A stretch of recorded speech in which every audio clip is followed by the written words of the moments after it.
Yo! Alright, big news. Darren's here. Darren, you want to just show your face really quick?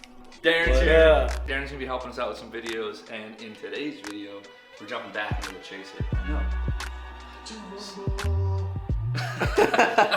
So we're jumping back in the Chaser, and one of the things that we want to do with the Chaser is actually turn it into a full-blown drift car.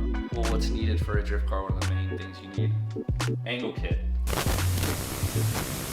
We interrupt our program to bring you this important message. Here it is, guys, the very first giveaway from 2024. It's a 97 328 IS, ready to go. It's got all kinds of goodies in it. We got ESR wheels, BC Racing coilovers, brand new tires, M50 manifold. This thing is ready to go. So there's all kinds of stuff on the website you can buy. You can get a sticker, those are generally $5. You can also get a t-shirt, a hat, a sweatshirt, a steering wheel, or you can even buy a status/holdfast collaboration seat to get entered. Head to holdfast-usa.com. This bad 328 right here could be yours.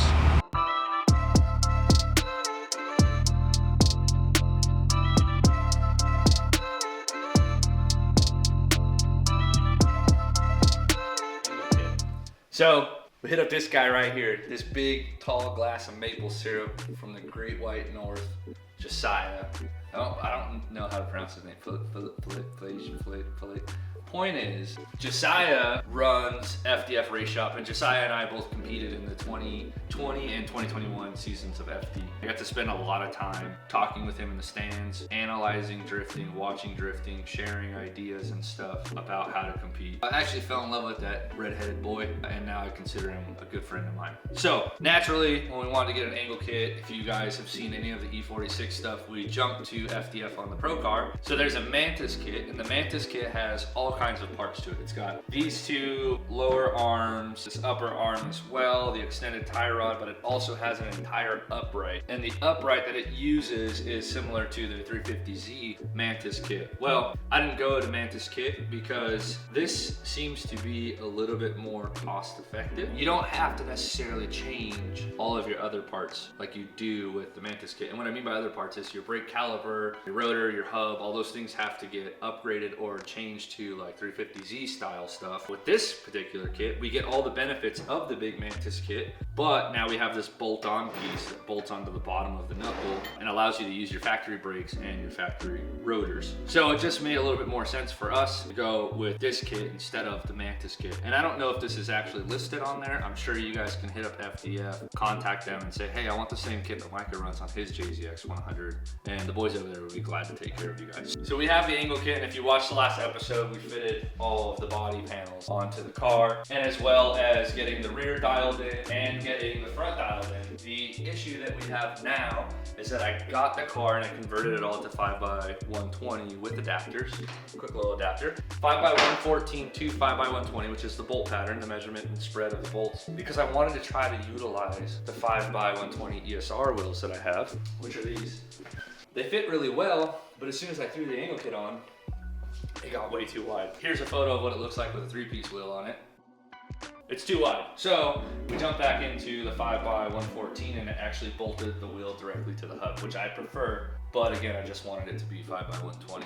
A couple of things change when you get an angle kit put in your car. One is your stance. Your stance is one of the biggest things. That's why we had to change the wheels. So all the work that we did fitting the body, it's not null and void, but it also is kind of. The second thing that's going to change is the amount of steering angle that you're going to get out of the kit. But the other cool thing is that it's actually on the car, and so we can actually look at what it looks like at full angle, or lock is what we typically call it, which is your steering completely maxed out on the FDF kit versus what it looks like at lock on the stock kit.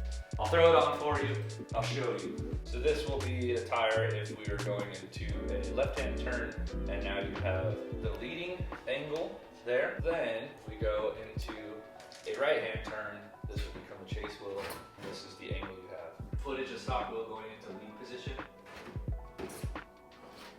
That's lead. And now this is stock wheel chase position. Obviously there's a huge difference between factory and FDF. So I'll throw the kit in and I'll give you a couple tips and tricks I figured out while installing my FDF kit.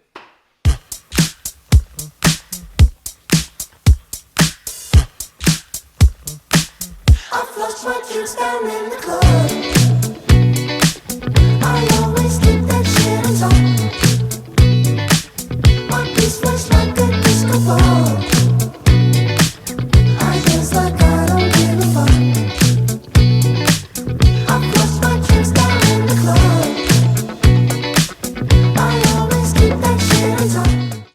some quick tips and tricks really fast to help you with your install on your FDF kit. You don't need to fight to get your outer tie rod off. Break it on the inner, unscrew the inner. You can leave this attached to the arm, which will also make it that you don't have to take this steering plate off of your factory arm. You can leave that as well. There's 2 bolts on the bottom side. They're 17 mil heads. Zap those out, undo the inner, and now you're disconnected from the spindle completely, which is this guy here. Those are 2 bolts on the bottom, undo them. You also don't have to disconnect your caster arm from your main arm either. You can leave those 2 bolts in there. You can just undo the main pickups on every single point, and your entire stock assembly will drop out. When you go to bolt on the FDF steering plate, you have to remove your dust shield. Quickest way I found to do this without taking off the hub and undoing the nut and all that stuff. Take off the 4 10 mils in there, get yourself some of these bad boys. Are you kidding me? Get yourself some of these Wiss shears, and what you'll do is, you farted again, didn't you? Are you smelling that? Do you smell that? What you'll do is you'll take your Wiss shears and you're just gonna cut the shield with some good strength up one side, up the other side. This whole dust shield's off. Don't have to unbolt the spindle or the hub or none of that. All that is garbage. One of the other things you're probably gonna run into, the bolt from your upper arm isn't gonna fit in this hole. The reason is because this hole is tapered. There's a little lip on the inside. So grab yourself a 1/2 inch drill bit and just drill this spindle out really fast. And that'll give you just enough space to get that bolt through the hole. When you are installing the steering block to the spindle, it's a really good idea to grab yourself some Loctite. I like to use red because it stays, but make sure you give your hardware some dabs of red so that you can ensure that these things don't come loose. Before you zap the 2 main mounting bolts down, it's a good idea to take this bolt, which is a new caliper bolt that FDF gives you, and see if it fits straight through your spindle. I'm barely not fitting. Take the 1/2 inch bit, run it through, and we'll be all right.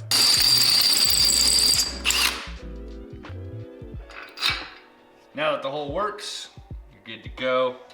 Sometimes you gotta finesse things to get them to work. So a little bit of help there with the 1/2 inch bit. Well, the next thing that I really like to do on the FDF kit is tighten down the Ackerman plates before it goes in the car. There's these little Allens and these 10 mil nuts. Oh, it's not a 10 mil, sorry. It's an 11. But this is much easier to do on the bench, just to save your back. Look, we're all getting a little old, okay? This is what it is, dude. It freaking sucks. So with all those bolts tight, let's go throw it in the car.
It's done. We did put the car on the floor and the tire tucked into the fender, and I was like, what just happened? So pretty much with the FDF kit, when the steering plate bolts onto the bottom of the knuckle, it kind of turns it into a drop spindle. So your wheel sits about 1.5 inches maybe further into the fender. So I had to go back and adjust the BCs quite a bit, about 1.5 inches.